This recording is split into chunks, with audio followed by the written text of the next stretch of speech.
سطر کے بارے میں بتائیں کیا حکم ہے؟ تالاب میں اکٹھے نہانا ہاف نیکر پہن کر کیا جائز ہے؟ اور دوسری بات، ٹی وی پر جو کشتیاں دکھائی جاتی ہیں وہ بھی ہاف نیکر، اس کے بارے میں بتائیں کہ سطر کا حکم واقعی ہم میں سے ہر شخص کو معلوم ہونا چاہیے۔ پہلے یہ کہ سطر کہتے کسے؟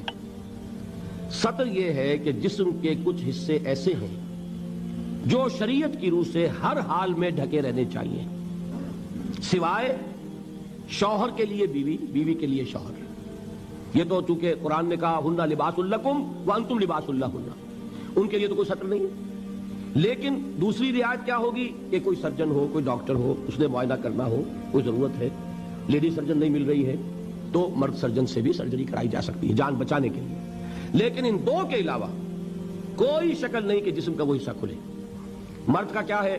ناف کے اوپر سے لے کر گھٹنے کے نیچے تک ناف بھی نظر نہیں آنی چاہیے۔ بہت سے لوگ بالکل نہیں جانتے، احرام باندھا ہوتا ہے ناف اوپر نکلی ہوتی ہے، اس لیے کہ پتہ ہی نہیں۔ ناف جو ہے یہ سطر میں شامل ہے، اس کے اوپر ہونا چاہیے، کمر بند ہو یا تہ بند ہو جو بھی ہو، اس کے نیچے نہیں۔ اور گھٹنا جو ہے اس کے نیچے تک، گھٹنا بھی سطر میں ہے۔ اب نکر وغیرہ جو ہے اس میں یہ سطر نہیں ہوتا، یہ ناجائز لباس ہے، اسلام کی روح سے حرام لباس ہے، اس میں کوئی اختلاف نہیں۔ یہ ہے مرد کا معاملہ۔ عورت کا معاملہ کیا؟ پورا جسم سطر ہے سوائے چہرے کی ٹکیا، ہاتھ یہ پہنچوں سے باہر، اور پاؤں ٹخنے سے نیچے۔ یہ میری بہنیں بھی یہاں موجود ہیں، وہ بھی توجہ سے سنیں۔ یہ عورت کا جسم سطر ہے، بال سطر میں شامل ہیں، یہ ڈھکے رہنے چاہیے۔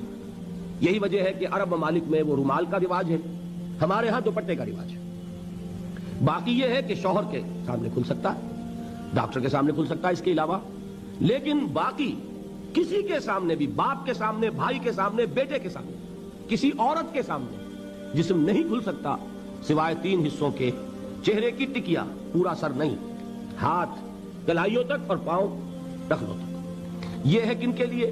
یہ بھی محرم جو ہیں۔ اب ان کے لیے عورت چہرہ کھلا رکھ کر بھی سامنے آ جائے گی، نامحرم سے چہرہ بھی چھپانا ہے، یہ حجاب کہلاتا ہے، یہ سطر نہیں ہے، یہ حجاب ہے۔ سطر حجاب کا حکم جو ہے وہ سورہ احزاب میں ہے۔ وہ کون ہے محرم جن کے سامنے عورت آ سکتی ہے چہرہ کھول کر؟ اس کی فہرست سورہ نور میں موجود ہے۔ اپنے باپ، شوہر کے باپ، اپنے بیٹے، شوہر کے بیٹے یعنی سوتیلے بیٹے، اپنے بھتیجے، شوہر کے بھتیجے نہیں، شوہر کا بھتیجا نامحرم ہے، اپنے بھانجے عورت کے، شوہر کا بھانجا نہیں، شوہر کا بھانجا نامحرم ہے۔ اس لیے کہ آج شوہر کا انتقال ہو جائے، اس عورت کا نکاح ہو سکتا ہے اس کے بھتیجے کے ساتھ، اس کے بھانجے کے ساتھ، ہاں اپنے بھتیجے کے ساتھ کبھی بھی نہیں ہو سکتا، ناممکن۔